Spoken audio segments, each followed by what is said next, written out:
Can we have a new TNT champion? Yes, we can. Yes, we can. Yes, we can. Uh-oh, JR stuck in a loop again. Quick, hit the reset button on the back of his cowboy hat. Boot. Ah, there we go. By God, by God, by God. Now he can go back to thirsting over women 40 years younger than him. Such is the life of a legendary wrestling announcer. I'm John Retton with my review of AEW Dynamite from Fort Myers, Florida. Coming off of Revolution, steamrolling towards Double or Nothing. We got a few stops on the way, like St. Patrick's Day Slam next week, and oh boy, that's going to certainly be quite the interesting show. But let me know your thoughts on this show in the comments, please, because there's quite a bit to unpack. We had almost a bit of a Revolution reset, as it were. There are groups that are suddenly reforming or forming in different ways and doing a whole bunch of weird stuff. We're just taking different parts and moving the furniture around in the house. We're trying to reinvent the wheel, and we're trying to do some stuff and have some people talk that maybe shouldn't be talking for all that long, or giving them verbiage that doesn't really work and play to their strengths. It just seemed like there were some good moments on this show, and then there were some messy moments. That being said, though, I understood why they had a lot of talking on this show, because a lot of people beat their bodies to shit on that pay-per-view. Also, you can check out the AEW Reviews playlist for my AEW Revolution 2022 review, where I had to rush through quite a few things because it was a long pay-per-view, but it is what it is. Anyway, so let's hear it for the Judas. It's Chris Jericho coming out to say, I didn't shake Eddie Kingston's hand. My word is everything. I didn't live up to my word. I want Eddie Kingston to come out here and do this. And he's definitely rocker Chris Jericho at this point. I will give him credit for getting in better shape, whether he used plastic surgery methods or he just cut out the booze, whatever it was. Good on him. He's probably going to try to do a little more touring. Maybe he's going to go back to Vince for one last run. Or he just wanted to get in better shape because the Moxley stuff really, really fucking scared him. Whatever it is, it's a good thing. Now, he can go celebrate January 6th with his wife and mother-in-law next year. Anyway, enough of that. Here's Eddie. He gets a big pop. He's like, we're going to get real deep, talking about this here. People start to what Eddie. They start to what chant Eddie Kingston. Don't you dare bring the goddamn what chant to AEW. And I know it's been in other promotions as well. Steve Austin even has admitted that the what chant should never have been invented. I actually rewatched the Invasion angle when he invented the what chant. And it was stupid. Really, really fucking stupid. Really fucking stupid. And I've participated in it when there's been something really, really bad going on. But this was not something really bad. This is Eddie Kingston getting very real. And whoever did those what chants deserve to be brutally beaten with sticks. So, he says he was all ready to just go drink away his problems and forget about the fact that he had a big match at Revolution. He was going to do that on Friday. And it was just how much he's lost. Miro, Bryan Danielson, Punk, all that and everything. And he says, Steve Austin's not here, dog. Relax. That was actually a fun way to shut it down right there. And then the fan he's like, yay, Eddie, Eddie, Eddie, Eddie. And he talked about at FanFest. And this is where he got emotional. This got to me. I actually had to pause it and walk away. 4 separate people came up and said they didn't end themselves because of the article his article. I forget the publication, but that article he did where he's very open about his problems, and that was really emotional shit. I do want to say right now, if you guys are having problems and need to reach out, there are people out there. If you have Twitter, even if we don't really know each other all that well, follow me. My DMs are always open. I'll talk because I have my own problems with depression and anxiety. I'm not a doctor. I do not play one on video. I do not play one in real life at all. But we all struggle. And Eddie talking about his struggles here is very real, very raw. That was very good stuff. And he basically said he ended up succeeding when he knew he could, but he still had his doubts and everything. The handshake was for them, and you didn't honor that and whatever. He's like, well, you have my undying respect, Jericho says. Very real, raw stuff from Eddie. And Jericho was good here, too. When Jericho actually doesn't want to just phone it in and be goofy, old man yells at clouds Jericho, he actually can provide some good stuff for the product. And then suddenly 2.0 and Garcia's music hits, and they run to the ring, and they start to beat up Jericho and then really beat up Eddie Kingston, and then it looks like one of the guys from 2.0 goes back to Jericho. Here's Santana and Ortiz, and they got a bat. But then, oh no, what's going on? We suddenly get betrayal, and it's a new NWO. I mean, a new Inner Circle. This is where the thing started to kind of unravel. Now, the Inner Circle should have ended months before it did, but it is what it is. Here's Mr. Jake Hager, and like anybody thought that Mr. White Bread Hager was going to side with the brown people. Nope, he ended up siding with Jericho and 2.0 and Garcia and everything. So now we've just basically taken 2.0 and Garcia and we plugged them in with Proud Boy Cowardful, and it just has not... I'm sorry, this isn't a good idea. Garcia being in a faction with Bryan Danielson and Moxley is probably the better idea. Now, maybe we eventually get that. I have a feeling we're going to add a couple more people to this, and we're going to get some kind of, blood and guts, not war games, even though we have Regal there, and more on him in a bit. But, whatever. By the way, they did a table powerbomb to Eddie Kingston, and, almost lost him, and it looked kind of brutal, so hopefully Eddie's all right. That was not a very good idea, and also not the only table bump we had this night. Whatever. Oh, they do the middle finger thing because they're bad people. So, yeah. Good stuff from Eddie Kingston. This new Jericho Appreciation Society, I don't really care about. I don't really care about it at all because it's just Jericho trying to leech off of any popularity that some other people have. It's not good. I don't normally just shit on everything right away, even though I do kind of with WWE. AEW, I can let some stuff play out, but this, no. So anyway, Punk talks about coming out of the pay-per-view, destroyed himself to get rid of the ghosts and demons of his past. Now he's coming for him, y'all. No, he's actually going to be coming for championships, and he's all bloody and everything. Hangman Page versus Dante Martin, AEW World Championship match. Okay, guess Page can just choose his opponents. Probably not the worst idea. The Pride gear on Page again. In Florida. Read up on the new Florida law. Governor DeSantis is a piece of shit who will rot in hell. Assuming hell exists. Don't worry, Karma will eventually get a piece of shit like him. And if you are against gay rights, fuck you, get the fuck off my channel. So, handshake to start, and the odd crossbody where Dante, I think, just had too much momentum, and Page kind of had to roll around to get situated. The sign, it's been downhill since FF6, Final Fantasy 6. He's not wrong. He's not wrong at all. And I like Final Fantasy 7, but he's not wrong about that. So, Dante hits a few moves, and then the push-off from trying to do the dive, buckshot lariat, 1, 2, 3. Siobhani is all over this goddamn show. Interviews Page. First Page says, hey, come back here, Dante. You done great. You're doing amazing, sweetie. No, after Darius got injured, you stepped it up to be a singles competitor. And if you make it back to this point, I'll be happy to face you again. Good stuff. And then Adam Cole, baby, interrupts this feud is not over. More in the pity. We have a 6-man tag. He will pick anybody. He's picking 2 guys that are his friends, not Page's friends. And Page can pick whoever he wants. So Danielson has his entrance with William Regal. Wild thing. Here's Mox to make Fort Myers sing. Mox and Danielson with William Regal versus J.D. Drake and Anthony Henry, the Workhorseman. Who? And I know J.D. Drake's been on television before. He's part of the Wingmen. So now he's just part of another group, I guess, or a duo that's been on the indies. Anthony Henry, I've heard the name. I'm sorry. Don't just assume that people know everybody that's, working on the indies. I mean, we should support the indies. Support your local indies. Support any indies you can. Let's not just assume that the fans automatically know. So, there was thank you, Regal chants. They say because the world title match did not go as long as planned, or as long as it could have. There's a standby match. Pac versus Wheeler Yuta. Okay, that's some good stuff. Hey, we have a standby match. Good. Good territorial stuff right there. Too bad it's Pac versus Wheeler Yuta, but whatever. Mox totally misses a dive. Totally fucking misses a dive. And then the head gets kicked in, LaBelle lock on it for the win. Siobhani interviews William Regal. It's WCW Saturday Night all over again. Loud Regal chants, and he channels Lord Steven Regal for a little bit. And he thanks Siobhani for WCW helping him through a lot.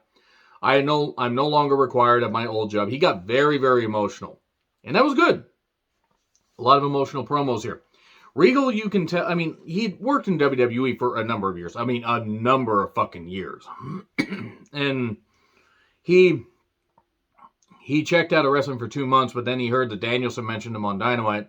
He had to tune in, and he calls Danielson the perfect wrestlers. You became everything I could be because you don't have any of the issues I have, any of the problems I have.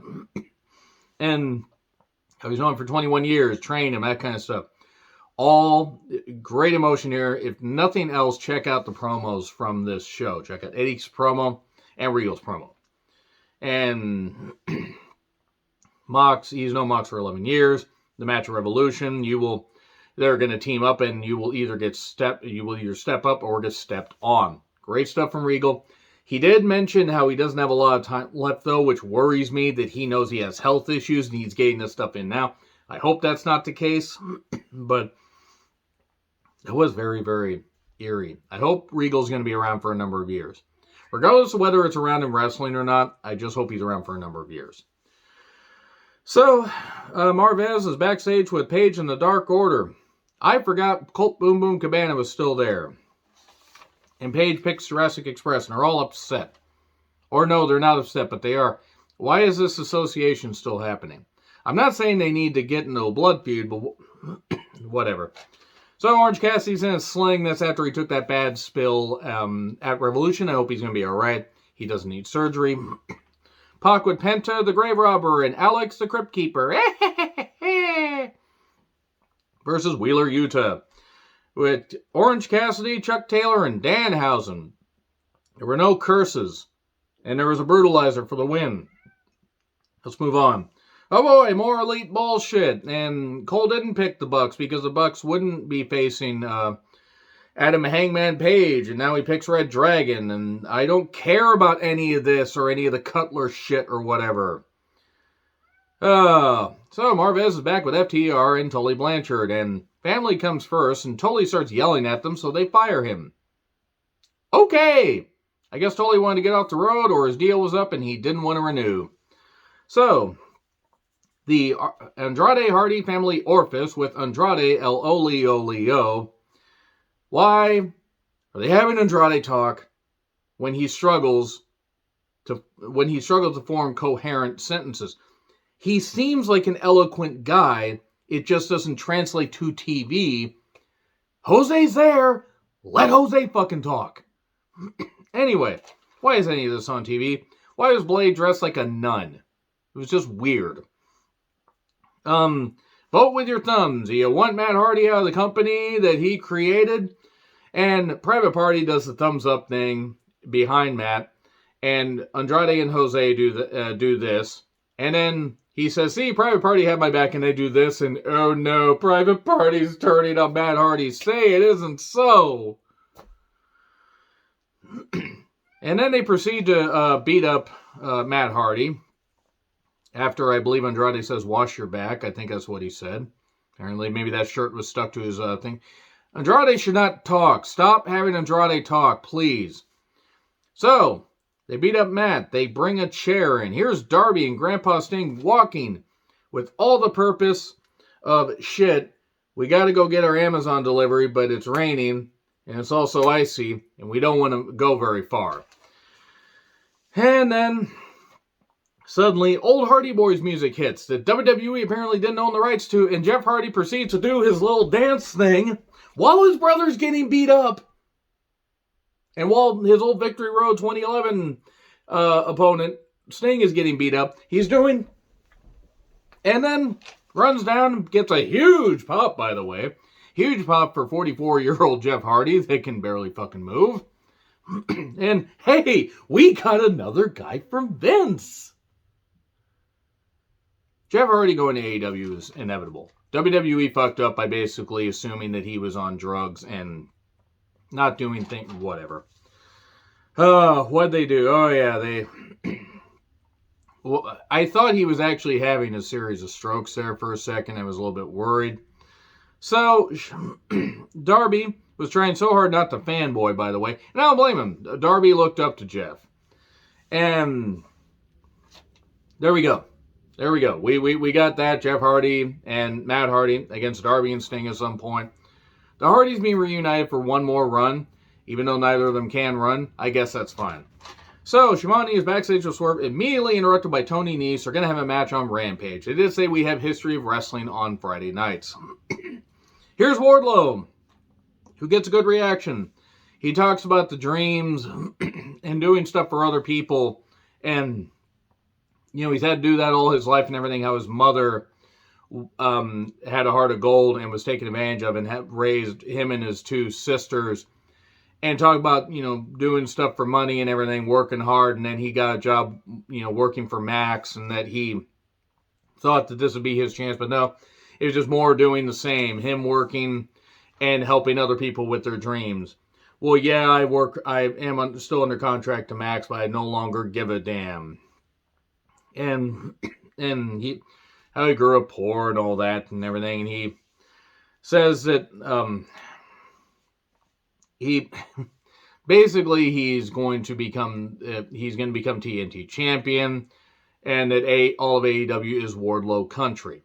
There were times where he got some aggression in his voice, and this was fine. Other times it felt like a bit of a one-act stage play. Wardlow is not a natural speaker, at least not in this incarnation. They need to kind of nurture that along.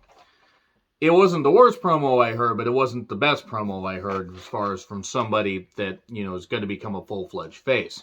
But good on him. Going to become a full-fledged face. I hope that they do right by Wardlow as a babyface. I think MJF costing him the match next week is inevitable. Marvez is back with Keith Lee and QT. Our common enemy is Taz. And he says, well, the factory has your back. And he's like, I happen to have a very large back, Lee says. That was funny. I don't know why. And they're going to have a match on Rampage. Oh boy, more QT Marshall in the ring. Just what I fucking needed. So, Tarzan Boy gets a pop. There's a gun club in the front row. And Acclaimed mention about how Jungle Boy hasn't seen boobs and is like all that hair on your head and you can't grow pubes. He's dating Anna Jay.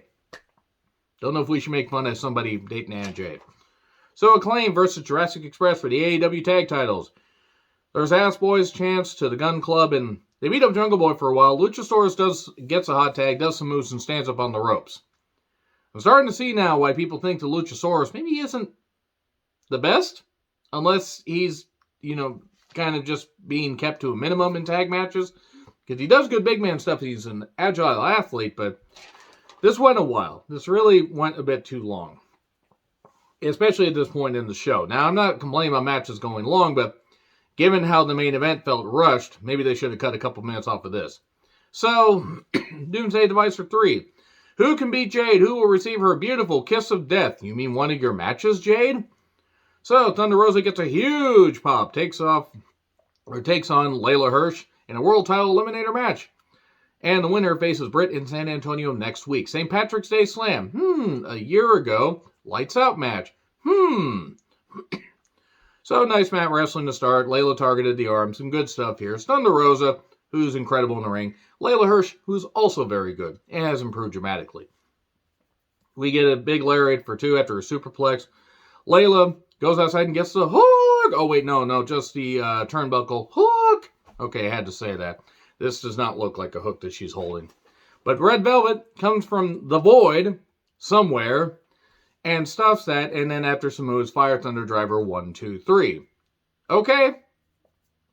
I mean, I'm not complaining about Thunder Rosa getting the victory. She should be facing Britt Baker, and Siobhani says Tony Khan announces it will be a steel cage match next week.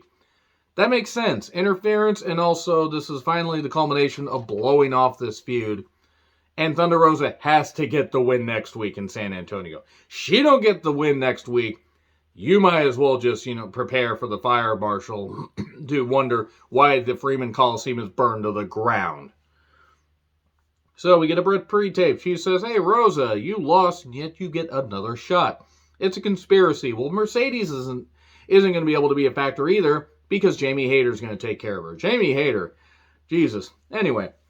What will happen to AEW when Carney Riffraff like you are world champion? Rampage, by the way, Swerve and Nese, Lee and QT, Darby and Quinn. And there you go. And also Jamie and Mercedes. Paige Van Zandt at ringside. Sky and Sammy do their entrances. Why are there still 2 TNT championships? These are questions that need to be answered immediately, if not sooner. So, it's Sky, Dan Lambert, the Sheepish Lion, Dan Lambert, and Ethan. They're in that area. Well, Sky's in the ring, and those two are in their corner. And Sammy Guevara with his 2 TNT championships. Again, why? And it's the usual, and it was fine at first, but then they get a table up. He goes, what the fuck is a goddamn DQ in AEW? They don't do them very often, which is good, but they don't have to do them very often because people can just bust the table out for no reason. It's like New Japan. You can shoot somebody outside the ring and it's fine. 6:30, through the table. Sammy sells his ribs. Doctors check on him in the break. Ty Conte comes out to check on him. So, they acknowledge that Ty and Sammy are dating. The Brazilian homewrecker and Sammy Guevara. I'm not going to apologize for that because look at the timeline of events. Ain't exactly convenient. Or ain't exactly just a convenience. Probably pre-planned. Moving on from that. So, Sky goes after Sammy's ribs. And Paige and Ty kind of come face to face at one point. And then we get a GTH with Sky gets on the ropes. Oh no, we get distractions. What? Distractions in an AEW match? I'm shocked.